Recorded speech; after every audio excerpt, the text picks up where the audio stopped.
Welcome back to another episode of the ShefF1 podcast. I'm Rudy Blunt-Brown and joining me is Seb Alston and Amy Hammerslag. We are just about squeezing in a preview for the Saudi Arabian Grand Prix this weekend. FP1 and FP2 have already happened, but we've got FP3 qualifying and the race. Well, more specifically, qualifying and the race to delve into before they get underway on Friday and Saturday this week. This was the race that I did predict a few weeks ago to be the race of the season. Although, if it's anything like the Bahrain Grand Prix we had last weekend, we are in for a bit of a snooze fest. But hopefully not. I think Jeddah does offer a little bit more entertainment with its crazy layout and high speeds and sort of, I suppose the less braking zones does make it a bit more entertaining in parts, especially with the tyre wear. But, Seb and Amy, how are we feeling for this race weekend? Seb, you tend to hold Jeddah in a reasonably high regard, I think. We sort of tend to agree that it produces some bangers from time to time, no? Yeah, I'm pretty optimistic. Obviously, 2021's the big one that everyone looks at and goes, yeah, that was absolutely a banger. Last year, from what I seem to remember, it wasn't quite as good. And 2022, maybe not either. But I'm still optimistic. I think that, we still don't truly know the pecking order for this race because obviously it's such a different circuit to Bahrain. I think there's still a lot to learn. I think teams will be all over the place. So, yeah, I think there's a lot to learn from this weekend. I mean, we've not seen much. We've only had 2 practice sessions to judge any sort of pace-off around this circuit. But obviously, Alpine terrible last weekend. The car not looking so great in a straight line. But the unpredictability of this track, Pierre Gasly already finishing in P9 in FP2. I mean, obviously, it's a free practice session, so take what you see there with a pinch of salt. But it's always an unpredictable one, Jeddah, and it does offer some drama. It offers entertainment. I do like it as a circuit, although I was a little bit sort of sceptical at first when they originally announced it 3 years ago now. Amy, how are you feeling for the Grand Prix coming up? I'm looking forward to it. Like you said, the unpredictability is quite exciting. Obviously, with the FP2, like you said, don't take it with a pinch of salt. But that is most likely what the conditions of the track is going to be like on race day. So maybe it does look good for Alpine. Not good, but better. And we can really see the Aston Martins, doing well here. And the only thing for me is it's been dominated so much recent years by Red Bull. So I don't know. I can see it obviously happening again. It's not the best history. It's not like another team's gone and won it in previous years and they've got an outside chance. I think it is just going to be Red Bull's weekend again. But it's still a Grand Prix and I'm excited for it. Yeah, I mean, Red Bull domination. It was one of the few races last year that Max Verstappen didn't win, but that's only because his teammate Sergio Perez finished on the top step of the podium. Could the same happen again this weekend? Well, find out later in the podcast when we have our predictions to give. And Amy mentioned Alpine there. If you want to sort of learn more about the terrible situation going on at Enstone at the moment, you can check out the video most recently uploaded to our channel. Obviously, just after this one. But I mentioned predictions before. We can delve into them now. So if you're new around here, Seb, Amy and I do have a leaderboard. And we sort of, grade ourselves based on how good each prediction is every race weekend. We've got a few select categories. So pole sitter, star of qualifying, the flop of qualifying, the podium, driver of the day, the flopper of the race, the best team, and the shot prediction. That was way more than I remember it being. But it's and currently I think I'm leading 5 points to Amy's 4 and Seb's 2. But hopefully for Seb he can make a difference this weekend. You know what, Seb? Let's hear your predictions first, just so your redemption arc can begin as soon as possible. Who have you got to finish on pole position at the Jeddah Corniche circuit? I mean, no surprise. I need the points. Of course, I'm going Max Verstappen. Obviously, last year, Perez had a decent weekend, but Verstappen, since that weekend, pretty much, in Baku, he has been absolutely on it. He's absolutely destroyed Perez in all categories. And the Red Bull still looks quick. Obviously, FP1, FP2, they weren't miles ahead of the rest of the field, but I still think when it actually matters, I think they will definitely be ahead of the pack. Yeah, Amy, do you agree? Pole sitter Max Verstappen, or have you gone for someone else? See, I want to say someone else because I feel like that's my thing now and I want to go out there. But no one in the first 2 practice sessions has stood out to me as taking it. I don't think the Ferrari's been fast enough. George Russell's been very fast. However, I don't think on quali day he's going to be in a position to take pole position. So, yeah, I've gone with Max Verstappen and I've gone in defeat, but I've gone with Max Verstappen. Yeah, I mean, that has been your sort of trend, going anything against sort of Max Verstappen, really. Although you say that there's no one been to sort of, quick enough as it stands to challenge that. Fernando Alonso has just topped FP2 as of recording. It's finished now.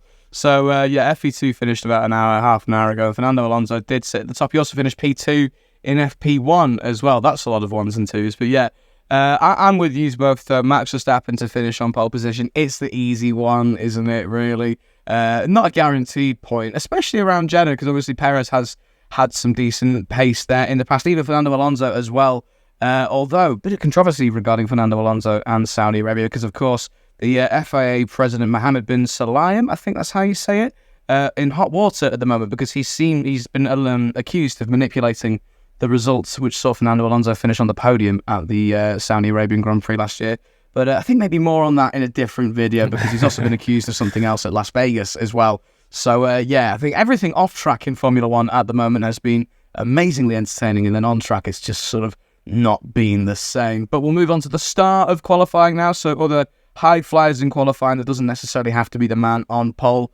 Seb, who have you gone for? So originally, I actually went for Esteban Ocon. I thought that was going to be a little bit of a shock. I thought that Ocon would actually, last weekend, have had a decent qualifying, at least in regards to compared to his teammate, still was P19. I thought he was going to have a really decent qualifying, but then watching FP2, I've actually changed my mind. I'm going to back my guy. Pierre Gasly is going to be my star of qualifying. I think he looked on it during FP2. Obviously, a decent time finishing P9. Now, I don't think he's going to be quite that high when it actually comes to qualifying. But when you compare to last weekend, I think getting into at least Q2, I think that will be enough for him to be my star of qualifying. So, yeah, I'm going to back Pierre. Not for the first time. Yeah, Q2 for Pierre Gasly then. I mean, if you'd have said that before the Bahrain Grand Prix, you'd be thinking, that seems a little bit of a boring prediction. Of course he's going to make it into Q2. Then obviously Alpine having a torrid time at Bahrain. Amy, I mean, have you gone for something quite as, I don't want to say unpredictable, because you never know in Formula One, but Gasly wasn't my shout to be the star of qualifying, I have to say. This driver I wouldn't have gone for if it weren't for today. But I've gone Fernando Alonso. He just impressed me. He was even fast in FP1, obviously topping the timesheets in FP2. And I think the Aston Martins took me by surprise. So, Stroll obviously had a strong qualifying in Q2 last weekend.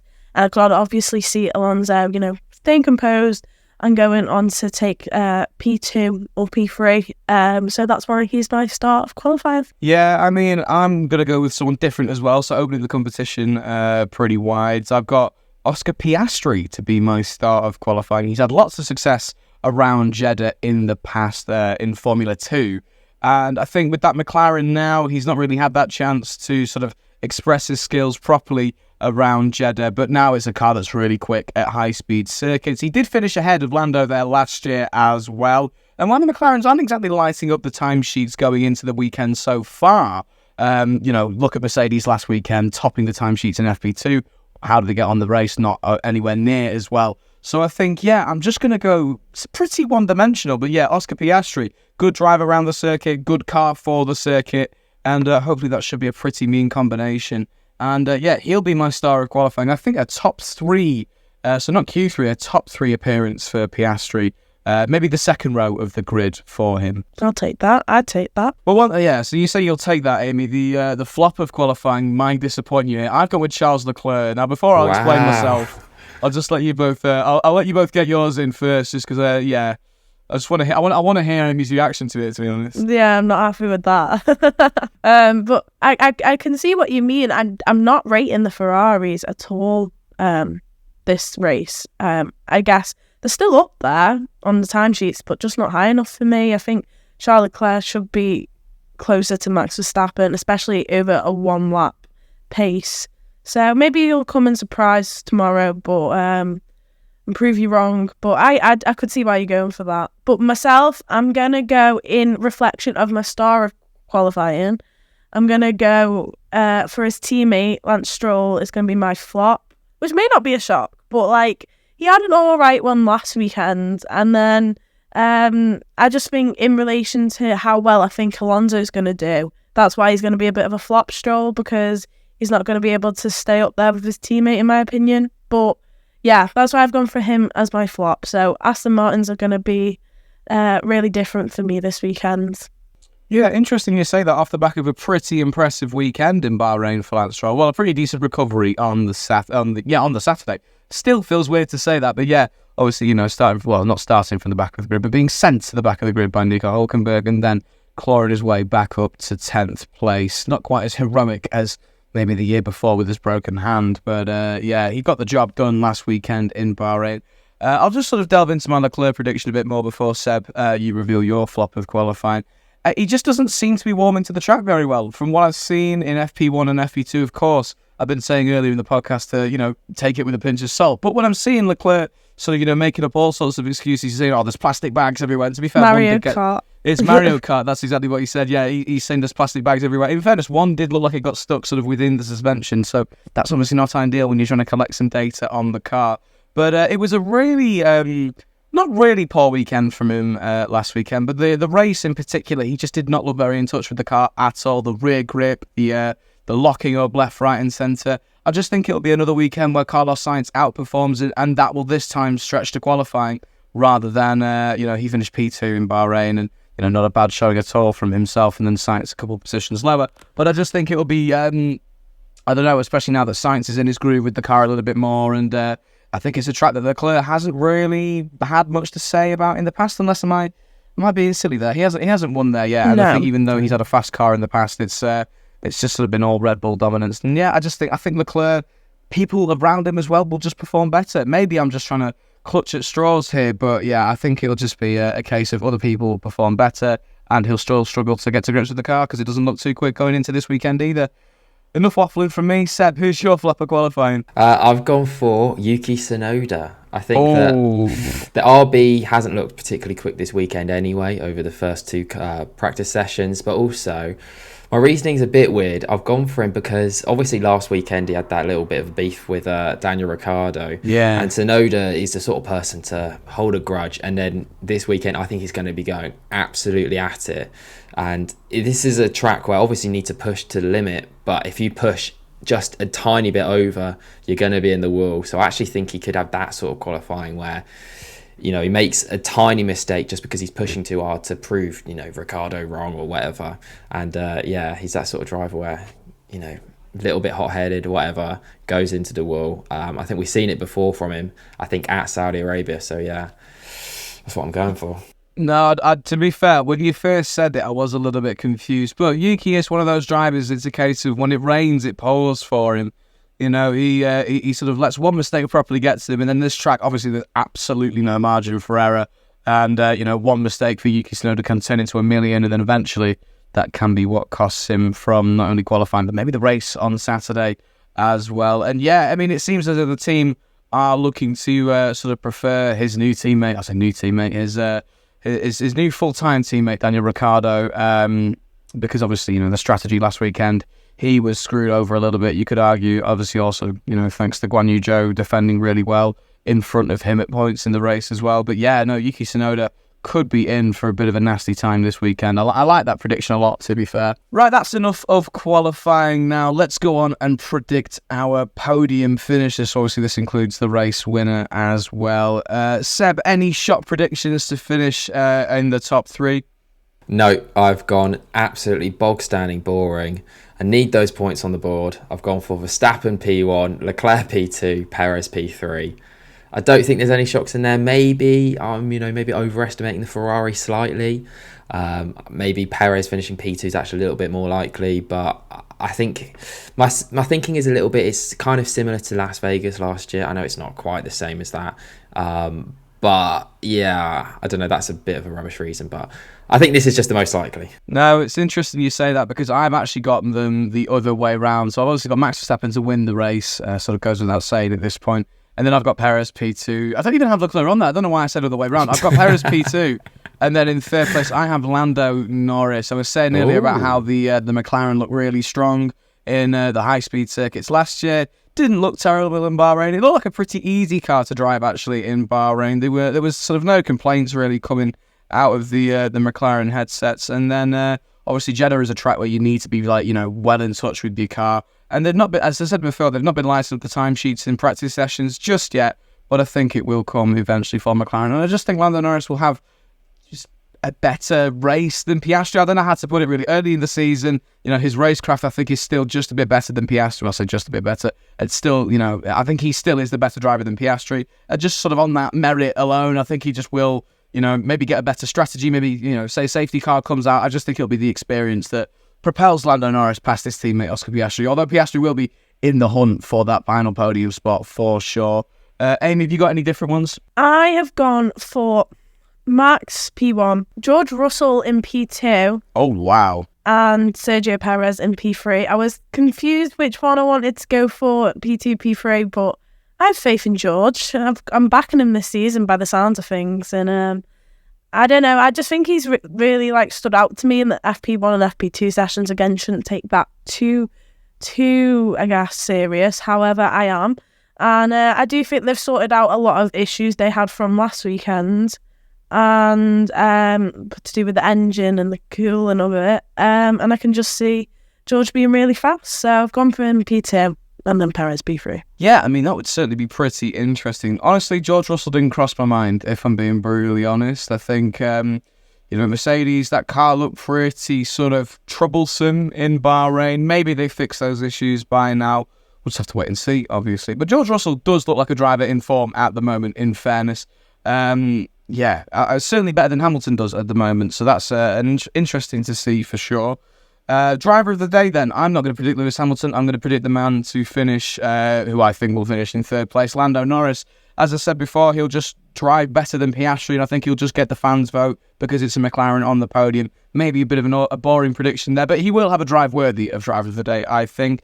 Anyone got sort of a prediction that's got a bit more substance to it than me? Seb, who are you saying? I don't really have any substance to my reasoning here, but I've gone for Alex Albon. Obviously, you went for him last weekend, and I think that, I don't know, Williams have showed a little bit of pace in FP1, FP2. They don't seem a million miles off the pace, and I think that Albon could just have one of those really strong drives where he absolutely outperforms Sargent and then maybe sneaks a point here or there, potentially. I think, there will be a couple of retirements. I actually think from this race, obviously last weekend we didn't get any, but I do think there'll be at least one crash here or there. And I think Albon, we know Williams' strategy over the past year or so has improved massively.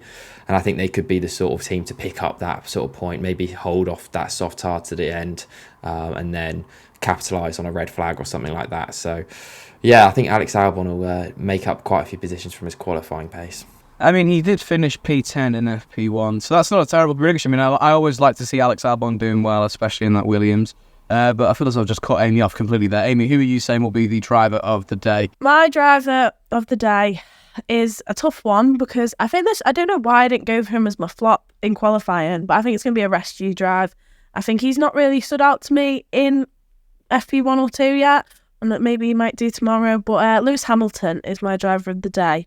I think he's not going to place that well, and I think he'll end up going through the rest of the grid on, I was about to say Sunday, Saturday, and he'll just look like a great driver. But realistically, I just think it's because the Mercedes is going to be really fast. And he should be able to get to the top position. So yeah, Lewis Hamilton. No, it's interesting you say that. I had to sort of bite my tongue and stop myself from saying, "Now, what's the driver of the day?" I tell you who I don't think it will be, Lewis Hamilton. Because he doesn't look particularly great at the moment behind the wheel of that Mercedes for the very last time, probably anyway, at Jeddah. Obviously ahead of his move to Ferrari at the end of the season. But yeah, no, interesting prediction. I like how varied all our predictions are as well. It does sort of lead the title race for predictions wide open. And and hopefully we'll look back on these with a smile on our face at the end of the season. But enough about drivers doing well. Let's talk about our flops of the race. Anyone got any mental ones? Amy, who's your flop of the race if you're saying Hamilton driver of the day? I'm going for a driver I've picked already in this episode. Fernando Alonso is going to be my flop of the day. I think he's going to have a great qualifying, and I think he's just going to drop off massively. I think they've got a great one-lap speed. But I can't see them having any race pace in this, especially to keep up with the top five. To McLaren, they're going to be better than them, Ferrari and Mercedes, and obviously Red Bull. So, yeah, I just think he's going to fall down positions and ultimately maybe just finish in finish in the points. But if he's starting P2, which I'm predicting, then I guess that's a poor drive from him. So.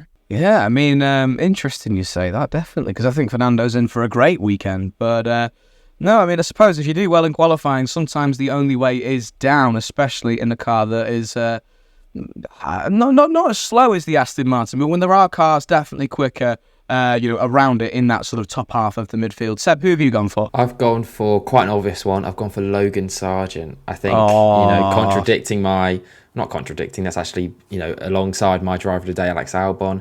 I think he's going to have a great race, whereas Logan Sargent, he's going to have one of those classic Logan Sargent races. He's going to DNF, I think. That could be my shot prediction because it's quite precise. But I just think, he's still got quite a lot to prove. He's still got to prove to Williams that he is the man.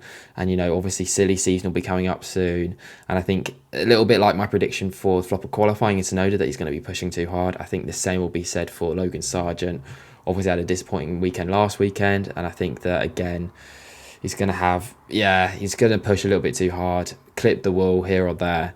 And maybe after actually a strong qualifying, he'll drop down the grid. I seem to remember it might have been Logan Sargent who, before his first full F2 season, he did sort of make it was when Jeddah was at the end of the calendar in its first season.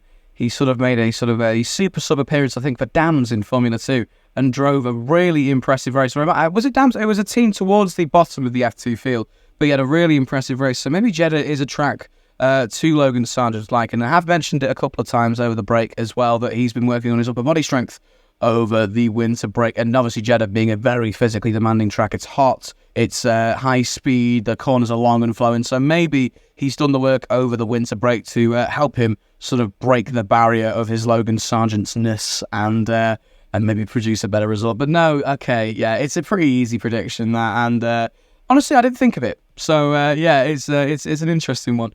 I've gone with another driver that I think a lot of people just like to predict to be the flop of the weekend anyway. I've gone with Lance Stroll. I think it will be a comparatively much better weekend for Fernando Alonso. I think that Aston Martin won't be too slow around the Corniche Street circuit either.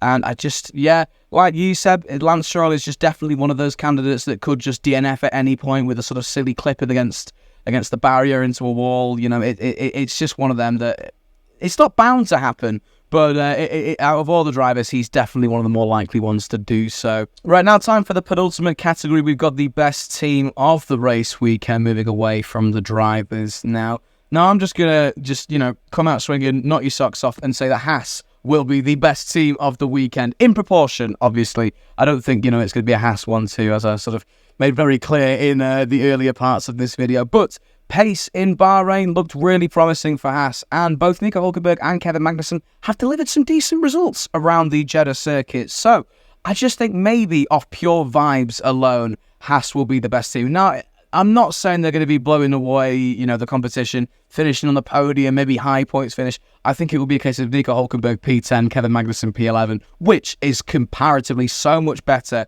than what we were thinking Haas would do at this stage of the season, when we were sort of looking back at it in pre-season testing. But yeah, I think we could see a slap bang in the middle of the field performance for Haas if, neither of them crash out and they've got a terrible car. But I'm going to go with Haas being the best team. I think good strategy. I think Hülkenberg and Magnussen will both be on decent form as well. And maybe, just maybe, they'll come away with some points. Anyone got anything as outrageous as that? Seb, who are you saying? I do really like the Haas shout, actually. I think if they had a better, practice sessions today, maybe I would have gone for them. But I've gone really bog standard boring. I've gone for Ferrari. I think obviously the real bog standard boring would be Red Bull. That would be the easy one.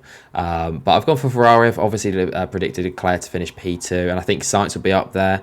I think Sainz could have would have been my shout for driver today if it wasn't for Albon, because obviously the rumours, and I think he actually came out and said that he's feeling really unwell, and obviously if that carries on over to tomorrow, maybe he could have quite a disappointing qualifying. But if he maybe gets a bit better, then on the Saturday, could climb up some positions. So I think that he could have a really good race on Saturday. And I think obviously if I'm predicting Leclerc to finish P2, he's clearly going to have a good race. So yeah, Ferrari, they seem like the second best team, and I think that they'll cement that again this weekend. Ferrari, a lot of people not preying on their downfall per se, but I don't think it'll be a great weekend for Ferrari. The car, sort of comparatively to the rest of the top of the field, might not be as quick as it was in Bahrain, and even then it was still pretty underwhelming. Amy, who have you gone with? No, I completely agree with you, Rudy. I think Ferrari aren't going to be all that this weekend.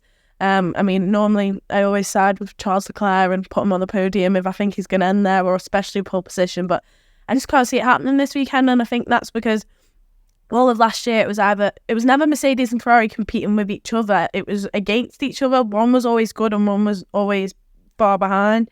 So that's why I think this weekend is going to be Mercedes weekend. I've got George Russell to finish on the podium, P2, and I've got Lewis Hamilton to finish driver of the day. So I'd be a bit silly not to. And I do genuinely think Mercedes is going to have a really good weekend. So hopefully they come through with that. Obviously, like you said last weekend, Seb, that, you know, Mercedes were going to be the better team, and I said Ferrari, and, you know, so now I think I was right, so I'm going to flip them back, and I think it's going to be Mercedes' turn to shine this weekend.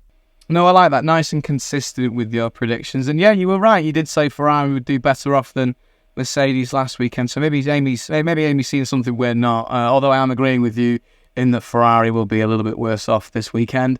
And then finally to our shock predictions, the ones that usually generate sort of not debate, but just like, well, as it says in the name, a bit of shock.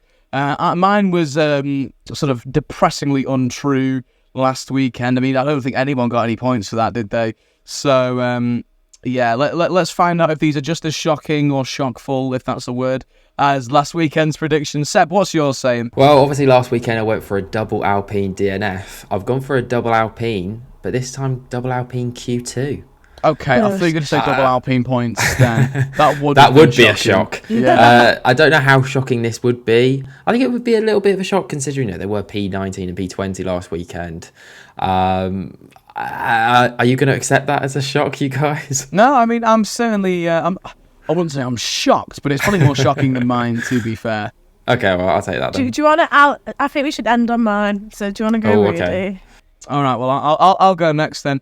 I'm predicting a double points finish for Alpine. No, not really. I think I'm going to stay true to him. This is obviously a Sheffield-based podcast. I'm going to say Zhou Guanyu to finish in the points this time, not in Q3. He got painfully close. He got fairly close, sort of standings-wise, finishing in a very solid P11 last weekend. And, I mean, the kick doesn't look particularly great in the first 2 sessions, but this is definitely a vibes-based prediction. Zhou Guanyu to finish in the top 10 on Saturday. Now, Amy, you want us to end the video on your prediction, so this must be an absolute bombshell. Please fire away. So, obviously, I think every single episode where we've predicted stuff since starting the podcast, I've never gone Max Verstappen to finish pole or even finish a race in first, you know, so it would absolutely pay me if I could not get at some point out of if he was to not finish this race. So I've gone for Max Verstappen to DNF and to not even finish this race. And that's his first one in a while. It would actually pay me if, you know, that happened this weekend and it's the one weekend where I've not gone for Charles Leclerc or Lando Norris or Lewis Hamilton. So I've got to go at some point and I'm going to go, yeah, Max DNF. Wow. Okay. Well, I mean, I wasn't expecting that, although he's certainly due a mechanical DNF. And again, Jeddah is a track that we have seen some Max Verstappen slip-ups. If you remember back to the first time Formula One went there, he put in an absolutely stonking lap in Q3 to almost earn in pole position and then fell at the final hurdle at the final corner. But yeah, I mean, I'm certainly shocked by that, absolutely. So do you reckon it will be a personal error thing or will it be a car thing? A car thing. Okay. I mean, so he's not going to have anyone near him to even crash into. Unless it was like an Esteban Ocon, you know, blue flag, I guess, like incident. But no, it'd be a car failure. Thank you very much for tuning in once again to the podcast. Make sure to click subscribe or follow depending on what platform you're on. Make sure to check out our other social media platforms. Thanks to Seb and Amy for joining me in all of my outtakes, and make sure to tune in at the end of the race weekend to find out our thoughts on what happens in Saudi Arabia. See you later.